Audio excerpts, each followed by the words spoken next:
Hi there everybody, it's Adam Bushnell, the author. Thank you for joining me again for another chapter of Quests in Epica.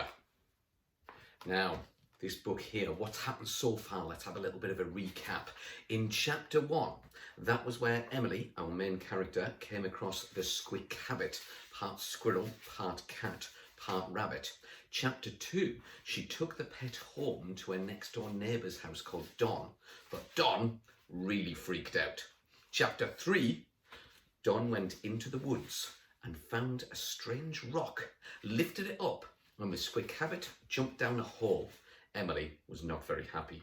Chapter 4, Emily went to school and bashed straight into Mrs. Hackingbottom, her teacher, who gave her not only detentions at lunchtime and after school, but also weekend detentions.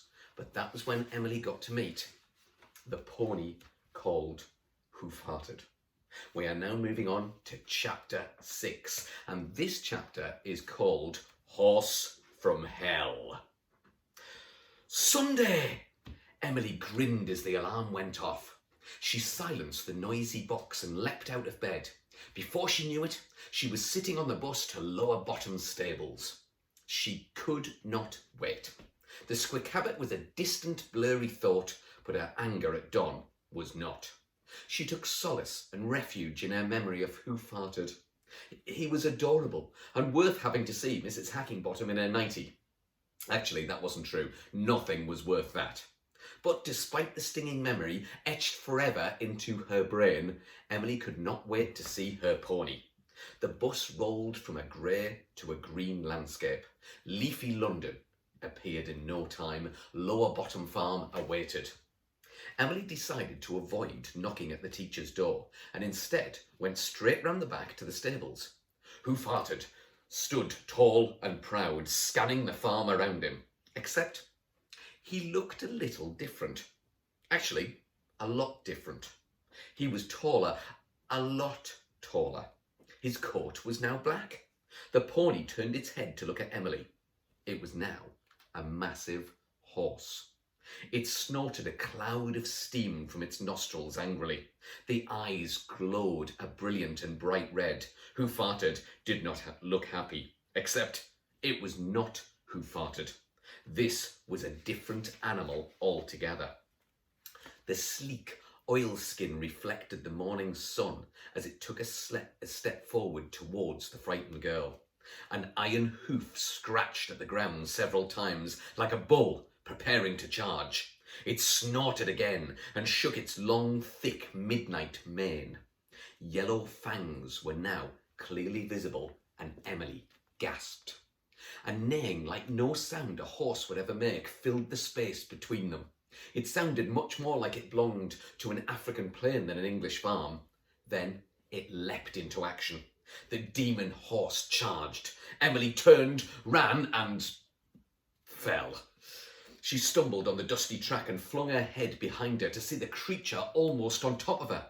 She rolled, thudding into the side of the house. The creature raced past and roared with fury. It skidded to a halt and turned again. A long line of saliva dripped from its snarling, curved teeth and protruded from sneering black lips. Emily pushed her arms down and leapt to her feet. The horse charged again. Then another sound smashed through the air. Huzzah! Don was running at full pace towards the demon horse. He was wearing metal on his head and on his body. He was wielding something shiny in his hand. The horse skidded to a halt to see the source of the sound. The old man thundered and clattered towards it. Emily now saw what Don had on his head. It was a saucepan, a very large saucepan. On his body, front and back, was strapped 2 baking trays from the oven. The shiny object in his hand was a massive metal spoon. Thwack! He whacked the monstrous creature right across the mouth with the spoon. It reared onto 2 legs and whinnied a terrible cry. The old man stepped forwards and landed blow after blow onto the body. He moved impossibly fast for an old man. Thwack! Thud! Pow! The horse retreated as best it could, but Don was with it every step of the way. Blow after blow. like an ancient Tin Man ninja. Emily stared wide-eyed with a gaping mouth, like a fish had possessed her. "What the what?" she mumbled to herself. The horse finally galloped off, with Don chasing him down the path. Soon it was nothing but a cloud of dust in the distance. The old man sank to his knees, breathless and panting. Emily raced to her friend and neighbour. Flinging her arms around him, she burst into tears. "Oh, Don," she cried, "I'm so sorry, you saved me. Thank you so much." He smiled and ruffled her hair as he struggled to his feet. The saucepan fell off his head and landed with a clang. "No problem," he beamed. "But what was that thing?" Emily stammered. "And how did you find me? How did you get here so quickly?" "I followed you." "Followed me?" she gasped. "Why?" He shook his head sadly. "Because you're in danger." "From what? You knew that thing was going to be here." "It was here looking for you." 1,000 thoughts invaded Emily's mind all at once. She could not place them in a sensible order. She did not know where she wanted her questioning to begin. What was it? She finally selected one of the questions. "A man-eating horse. Some call them mares of Diomedes. Well, the ancient Greeks did anyway. More like a girl-eating horse. Why was it looking for me?" What did you call it now? Squeakabbit. Yeah, that's it. It came from..." Don did not get to finish his explanation.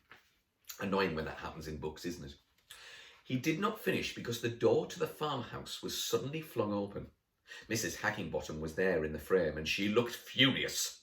"What on earth is all this noise?" she bellowed. "Who is this? Why are you here? And why are you carrying a big spoon?" And that is the end of Chapter 6 of Quests in Epica. Join me on Wednesday of this week for Chapter 7. Don't forget to tune into the live YouTube storytelling sessions on a Tuesday and a Thursday as well. But also, in addition to that, I wonder what's going to happen next in the book. I wonder where this Mare of Diomedes came from. Maybe you could draw a picture of the Mare of Diomedes. Watch again and listen to this chapter being read. Listen to the description and see if you can draw a picture of the Mare of Diomedes. And in the meantime, if you want to send me your pictures from Quests in Epica, you can send them in an email via my website down there, or get in touch from Facebook, Twitter, Instagram. Get in touch and share your illustrations with me. I would love to see them. And I'd also love to see you live on our storytelling channel as well. I'll see you very soon for that, and I'll see you very soon for the next chapter of Quests in Epica. Bye for now.